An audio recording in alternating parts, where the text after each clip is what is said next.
experience was. Here for Jasmine!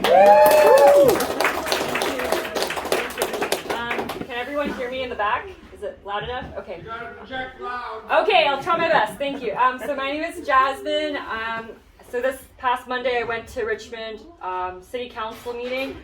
To give some backdrop, the week before I found out on Facebook that the City of Richmond was imposing entry requirements with the pass, and I was just shocked, and I just couldn't believe it because we all know that the mandates are lifting supposedly on the 8th, and I just could not understand why the city would go ahead to restrict law-abiding citizens into their tax-funded government buildings.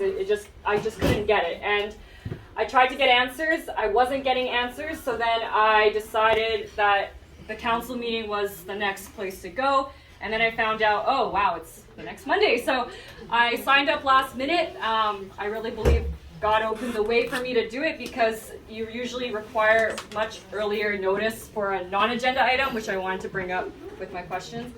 And so I went and I addressed two items. One was an item on the agenda, which was about appointing election officers. Last year, my mother and brother were refused to entry in person to vote in the Richmond by-election because of medical mask exemption. So I spoke to the council on that, and the councilors showed sympathy and responded during their time to speak. And then near the very end, I had the opportunity to talk about proof of vaccination requirements. And I brought up a couple of things. So first off, in the public health order, it never said that government buildings were subjected to this pass. And frankly, no place should be subjected with the pass. But I brought that up to the council, and I was notified by city staff the morning before I went in that it was done in a closed council meeting. And when I brought that before council, they did not want to answer my questions because they said it was closed door. They didn't need to disclose it. And one of the most powerful things was seeing my community come together. I called for Richmond friends to please come join me in person or join me online, or if you can't make it, just support me with your hearts, and they did. And it was the power of the community coming together. The councilors realized they haven't seen this many people in front of them, face to face, in a council meeting, and that, I think, made a difference. Woo! Woo! But to be honest, I was terrified before I was going in. There was one point where I wasn't sure I could actually do it. I knew my name was on the agenda to speak, but I didn't know if I could actually do it. I was that terrified. I couldn't think straight. I had to think about what was the cost and the commitment of doing this, because one of the biggest things for me was losing friendships and losing reputation.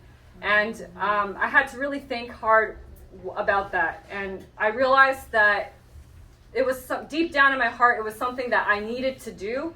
And I just had to kind of push through.